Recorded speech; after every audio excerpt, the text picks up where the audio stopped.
this happened to me back in the early 2000s. I was living with my ex in Texas. My girl and I had been forced to move cross-country after we lost everything in a house fire. We were in a very bad position, and when all hope appeared to be lost, her family offered to rent us a place that had been just sitting, unused. The few things that survived the fire were packed into our old Jeep and we hit the road. 2 days later, we arrived at her Aunt Jenny's house, road-worn and ready to get moved in. We didn't have much, so it didn't take long. Although we had to spend the first night in sleeping bags on the floor, it was a giant first step toward getting our lives back. Early the next morning, we went shopping for a new bed. It was probably the most satisfying event in my life up to that point, and I never slept better than in that bed. Maybe it was just the relief of having a stable place to live, but I still look back at that time with fondness. The next few days were spent scouring Goodwill and charity shops for furniture, lamps, and such. And by the end of the week, we were settled in, and it was time to look for work. I've never been averse to hard work. Maybe I'm a masochist, but I've always sought out the most physically strenuous jobs I could find. I think a lot of the employers I encountered were a bit shocked at how hard I pushed myself.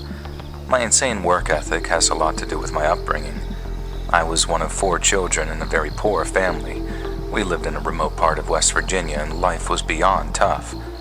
Going to bed hungry was a regular occurrence, and although I was not above raiding the neighbors' gardens in the warmer seasons, my Christian morals stopped me from becoming a full-blown criminal. I'd rather not go into too much depth about my folks, but suffice it to say my dad's love of the good life meant he rarely had a job for very long. Mom did the best she could, but she had her hands full taking care of us, and as soon as my last sister got old enough to go to school, Mom began working part-time with her sister at the dry cleaners. Once I was old enough, I took her place there, and she moved on to better-paying work. Dad and Mom had split up by then. Life only got harder after that, but somehow, we all survived to become useful members of society with families of our own. At that time, there was plenty of work to be had. Texas was just beginning to grow in the economic powerhouse that it is today, and everywhere I looked, houses were popping up and new people were moving in. Folks were hiring for every imaginable position.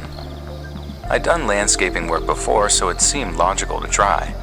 I bounced from job to job, site to site, doing any work that had let me. It put food on the table, but working in the Texas summer was rough, and the rainy days weren't much better. For some crazy reason, I turned to the food service industry. I was trading one hot place for another. Stupid in retrospect, but I'd been a line cook after high school. I knew my way around a kitchen. There are a few things in the South people like more than eating, and our area was overflowing with places to do it. I landed a part-time position washing dishes. The pay was all right, but I was getting killed on gas costs in the long run. I was about to go back to landscaping when I got a call from a Waffle House. The pay was better and the location was less than a mile from our home. I could walk to work and Missy could take the car if she needed to, and it seemed like the best thing to do. Now we could both work full-time rather than juggle our schedules with one car, and I went for the interview and was hired in less than 15 minutes. Missy was over the moon to hear it, and I'll admit that I was pretty excited too. Stable work, no matter what it is, can go a long way to ease your money concerns. Missy's boss had been nagging her to take on more hours, and now she could. Overall, things were beginning to look up. As I walked to the restaurant that Monday night, I had the worst case of butterflies in my life. For some reason, my instincts told me this job would be like none before it, and boy, did I turn out to be right. My first couple of weeks turned out to be relatively uneventful. There were occasional drunks getting a little rowdy, but they usually calmed down if we were assertive enough. The rest of the staff were cool too. Most of them were older than me, but they didn't take themselves too seriously. When it was slow, we'd talk about where we'd come from and our hopes for the future. But when we were slammed, everyone kept their heads down and got the food out as quickly as possible. And everything was going really well until one Friday night, when an especially drunk man came in looking for trouble. In Texas, the bars usually closed down at 2 a.m. Around 2:30 or so, the drunk stumbled in looking for something good and greasy to soak up all that booze. Waffle House is a very popular place to do so. On this night, the regular group of bar patrons came in for their late-night meals, and since this was a smaller city, we knew most of the people that came in. The overwhelming majority were salt-of-the-earth hard-working folks just looking to let off a little steam. They were harmless for the most part. Unfortunately, this situation was going to be different. From what I recall, it was just before 3 a.m. when a very intoxicated stranger staggered into the restaurant. I didn't recognize him, but I was there to cook food, not vet people. And anyway, the drunk man paced around, occasionally stopping at tables and then walking on to the next. Most of the other patrons ignored him and focused on their meals. And that was until the drunk man stopped at the bar and began leaning too close to one of the regulars. And I'll just call this guy Mike. Mike had been coming in on the weekends way before I was hired, and I bet he still does. Mike had his own share of drinks and must have been annoyed at the other man's presence. He started barking at the man to get away from him, and he told him he stunk. The stranger took offense to this and tried to take a swing at Mike, but missed. Mike pushed him down onto the floor and stood up from his stool. He was looking down at the stranger, shaking his finger at him while he cursed him out. The drunk stranger stumbled back to his feet and rushed toward Mike. He managed to punch Mike in the chest and stomach a few times before Mike pushed him away again. The stranger fell back onto the table behind him and just stared for a minute before turning and running out of the restaurant. I chuckled to myself as I watched the brief fight before turning back to my work. A few moments later, I heard a woman's voice say something like, "You're bleeding from your chest, Mike." I turned back around to see Mike wiping at the front of his gray shirt. There were a few dark spots on it, and when Mike looked at his hand, there was what appeared to be blood on it, and that was when we realized the drunk stranger had stabbed him, not punched him. It looked like he managed to pull out a knife during the scuffle and got a few quick jabs before Mike could stop him. I'm not sure what made me do it, but I ran to the back and grabbed a stack of hand towels, and from there I ran over to Mike and began putting pressure on the wounds. By now, Mike had dropped to the floor from shock, I think, and a few other patrons helped me hold the towels on the wounds while we waited for the ambulance to arrive. This whole time, Mike was talking about his kids. I did my best to assure him that he was going to be okay, but to be honest, I had no idea how serious his injuries were. About 7 minutes later, the ambulance arrived and whisked Mike away. We had to close things down while we talked to the police. And just before dawn, we were able to get things up and running again. And all I could do that morning as I walked home was think about Mike. I continued to wonder about his condition that whole weekend. And when I showed up for work that Monday, I was told that he had a rough time but was now out of danger and recuperating in the hospital. For the next few weeks, I was given little updates by some of the customers that knew his family. He was doing well and enjoying his time off of work, though. I think almost 2.5 months passed when I was standing at the flat top and heard a familiar voice behind me. I turned around to see Mike standing there with his big toothy grin. I asked how he was doing and he said he was great. And we shook hands and he gave me a big hug. He thanked me for saving his life. I wasn't sure if I had, but I wasn't about to be rude, and I could tell that he was serious. I quickly mentioned the others and tried to be humble about my part in it. And from there, the subject just veered off onto other topics and I returned to my work. I'd continued to see Mike regularly for about a year until I got a better paying job elsewhere. It's been at least 15 years since I last saw him, and I hope he's still doing well. I'm not sure if the drunk guy that stabbed him was ever caught that night. It never seemed appropriate to ask. He moved on with his life and I didn't want to stir up bad memories. Mike, if you do happen to hear this or see this, give me a call. I'd love to catch up.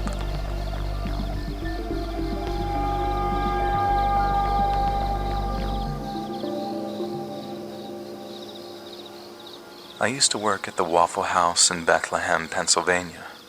People sometimes ask me if I ever saw one of those Waffle House brawls or anything like that, but honestly, it really wasn't that kind of place. We were just down the street from a bunch of bars and stuff, and the Lehigh College campus was less than a mile away, so we definitely got our fair share of customers during the midnight hours.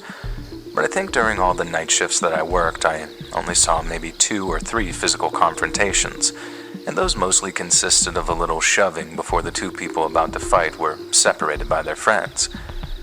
And that's not to say that I didn't end up quitting after a very violent incident. It's just that the incident in question happened to be considerably more messed up than some dumb street brawl. As you can probably guess, weekend night shifts tended to be the busiest when it came to drunk college kids or sports fans stopping by for all-star specials. But the weekday night shifts could actually be pretty quiet. You'd get your giggly stoners staring at the menus for like 20 minutes before ordering, but there were never any trouble at all. And the same went for the truckers and shift workers who came in the store cold sober for their patty melts and hash browns. But then this one night, we had this super sketchy crackhead-looking guy walk through the doors, and I swear to God, when he first walked in, I was like 90% certain that he was about to pull out a gun and rob us. The Waffle House I worked at never had a single robbery for the whole time that I was employed there, but it was still one of your biggest fears when it came to working the night shifts. And whenever anyone came in who fit that profile, basically anyone who looked like they were on crack, we always got a little nervous and kept an extra eye on them.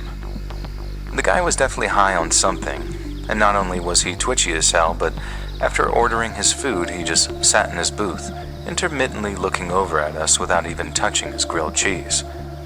I let my coworkers know that the guy was giving me some pretty bad vibes, then carried on cleaning down my station while kind of low-key scoping him out. As I'm watching Mr. Twitch, some regular-looking white guy with dark hair walks in and then orders a coffee and a piece of triple chocolate pie. My coworker serves him and he takes a seat at the counter to drink his coffee, so I just keep on cleaning while I watch Mr. Twitch. Mr. Twitch looks up and we make eye contact for a second, and then he looks back down with a sort of nervous expression, like he's either high out of his mind or something and the paranoia is kicking in, or he's thinking about doing something crazy. And I'm getting more and more nervous, but then to my left I hear, "Don't I know you?" And I look around to see that Mr. Coffee and Pie is turned around on his stool and is talking to a guy eating in the booth behind him. The guy in the booth is like, "I don't think so." But then Mr. Coffee and Pie is like, "No, you went to such and such elementary school. You were in my 4th grade math class with Mrs. So-and-so." And I can hear that the guy at the table having a bit of moment of recognition, but I wasn't watching them like I was watching Mr. Twitch. They go back and forth about how crazy it is to run into one another in a Waffle House at 1:30 in the morning, and then start reminiscing about this and that and the other. I lost track of their conversation when I went to get some more cleaning supplies, but when I returned, they were wrapping up their chance encounter with a few good to see yous and take cares. But then, out of nowhere, Mr. Coffee and Pie stops by the door and says, "Oh, and one more thing." Then I look over, just in time to see him pull a gun from out of his jacket. The guy sitting in the booth didn't stand a chance. He looked up just in time to see Mr. Coffee and Pie pull the trigger, and then after 3 shots, the guy slumped forward onto his half-eaten plate of food. The place was so quiet after Mr. Coffee fired his gun that after I ducked down below the counter, I heard the sound of the gun hitting the floor after he dropped it. I stayed down below the counter while I heard the door open and close, and then everyone stayed silent for a few more seconds until some lady started screaming like a goddamn banshee. At the time, there wasn't really any kind of contingency plan for someone getting shot in the face at your Waffle House, so we did the only thing we could think of, and got everyone that hadn't run off to walk behind the counter so we could guide them out into the rear parking lot. Naturally, everyone was extremely shaken up, and the woman that had been screaming was hysterically crying. The restaurant was closed for a few days after that because obviously the cops had to perform all kinds of crime scene analytics and forensic stuff. Waffle House offered us free counseling and a bonus to anyone from that shift who would return to work. But unlike my 3 coworkers who were working with me on the night of the murder, I didn't take management up on their offer, no matter how generous it may have seemed. Now call me a coward, but I just figured, why go and work back at a place like that, where every time I wiped down a table, every time I looked at it, I'd be reminded of that guy slumped over in his food, with that stream of blood just oozing off the table onto the floor. I take my hat off to anyone that could just go back and act like nothing happened, but to me personally, I'd rather just get a job someplace else. Someplace I don't have memories of someone getting murdered, right there, in front of me.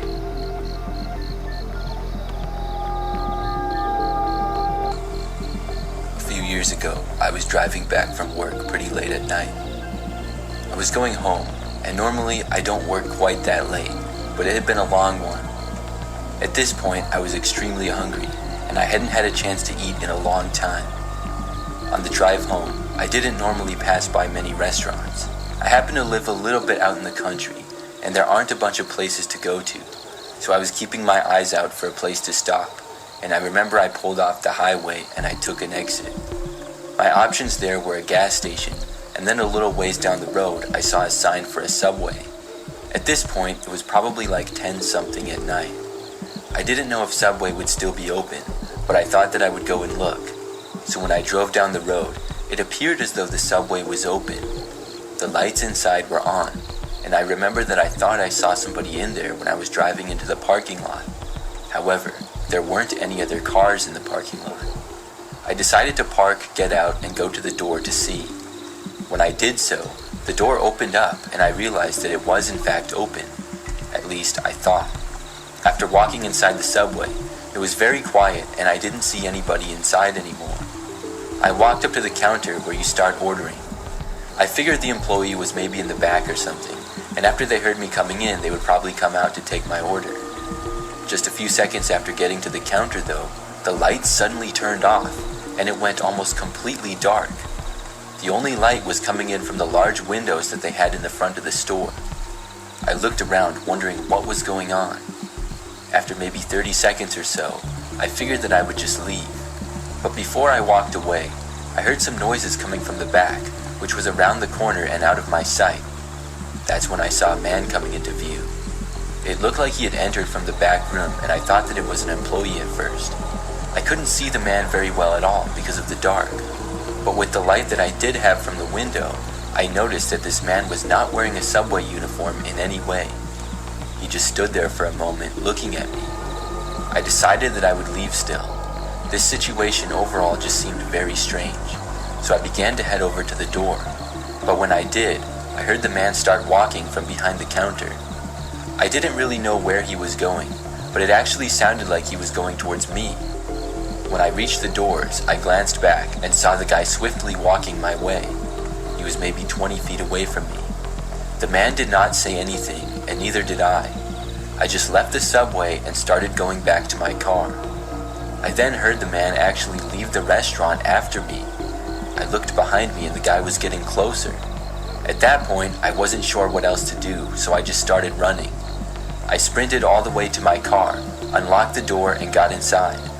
Luckily, I didn't have to back up to leave because the parking lot connected to another one, so I just hit the gas and drove away from there.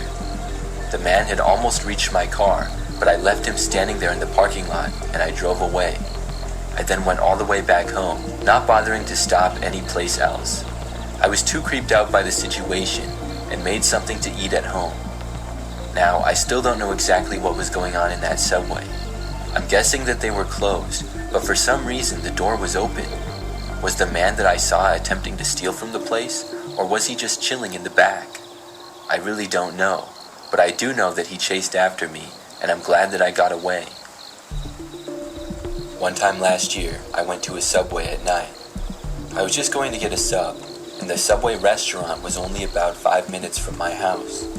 It was located in a quiet strip mall that had several other businesses in it. So I went there at probably about 8 p.m. I remember that it was completely dark out because it was the springtime, and the area was also pretty quiet. Most of the other businesses in the strip mall were now closed. I walked inside of the Subway and I ordered. It didn't take very long because nobody else was there, and then I got my sandwich. I remember that when I was getting a drink from the fountain, I noticed a man passing by on the sidewalk out front outside of the Subway. The man was somewhat tall, had shaggy looking hair, and was wearing a t-shirt and sweatpants. So I remember that he looked in the window at me as he was passing by, but then he continued walking and went out of sight. After I got my drink and stuff, I walked out and I left the subway. I was starting to walk to my car in the parking lot when I heard somebody approaching me. There were footsteps a little behind me and to my right. I looked over and I saw the same man. He was approaching me, and before I knew it, the man was right next to me. I stopped to see what the guy wanted. When I did, he asked me if I could give him a ride over to the gas station and pointed in the direction. The way he pointed, there was a gas station within sight, and it really wasn't that far away at all. It was kind of in the direction of where I lived too. Obviously, I didn't want to give this man a ride though. I didn't know him or anything, so I said to the guy that I was in a hurry to get home. But as I started to walk away, the man followed. He said that it wasn't far, and he just needed to go to the gas station and was meeting a friend there. I finally said yes and told the man that I would give him a ride. I feel stupid saying that, because obviously it's not smart to give a ride to a random person you first see at night. But that's what I did, and I was just hoping that it would be a quick drive to drop the man off. I mean, it would take less than a minute to get to the gas station, and it was within sight. It was just a little bit to the left of the strip mall and almost behind it. And the gas station was open, and there looked to be several other cars there. So the man got in the passenger side of my car, and I got in the driver's seat. After getting inside, the man was nice and said thank you to me, and said that he was really cold and didn't want to walk all that way. It was pretty cold out with it being the early spring and nighttime. So I left the parking lot of the strip mall where the subway was. Then I drove out of the parking lot onto a busier street. After we went to the left, the gas station was just to the right, but the entire drive, neither me or the man said anything. It was just awkward silence. After I turned into the gas station, I pulled into a parking space in the back side of the parking lot. It had been a quick and easy drive. When I stopped though, the man did not immediately get out of my car. So I said something like, "Alright, have a good night now." But he didn't get out. He just sat there. It was really awkward for like 30 seconds, and I was getting a bad feeling about this whole situation. At this point, I was kicking myself for letting a stranger get in my car at all. So finally, I said to the man, "We're here. Isn't this where you wanted to go?" The man finally spoke. He said this wasn't the correct gas station. He said it was another one that was a ways down the road, and he pointed to the east. That was not the direction that I was going. I thought the man needed to go to this gas station, and I was sure that's where he pointed. I told him this is where I thought he was going, and he said no, as if I was stupid for thinking that. I told him that I was not going in that direction and I had to go home now. He didn't respond, and he didn't get out either. This man seemed really annoyed with me that I somehow didn't know exactly where he was going. I told him I couldn't go there, and I wasn't going any further. He did not seem happy about it, and did not get out of my car. The man told me to drive him to the other gas station. I was getting pretty nervous. I didn't know if this guy could possibly be dangerous or something like that. I asked him to get out of my car, and he said no. At this point, I didn't really know what to do. Then, as we were sitting there, I noticed a police car pulling into the gas station. When I saw this, I was thinking maybe I should try to get the cops' attention. But as I was still thinking that, the man next to me suddenly got out of my car. He opened the door, left my vehicle, and then started quickly walking away. The guy started heading towards the building, and then I just left. I went home, and I told myself that I would never let a stranger in my car again. Looking back, I'm not sure what that guy was planning to do. I figured that when he saw the cop, he knew he was up to no good, and he left. I'm really glad that the police officer pulled into the parking lot when he did.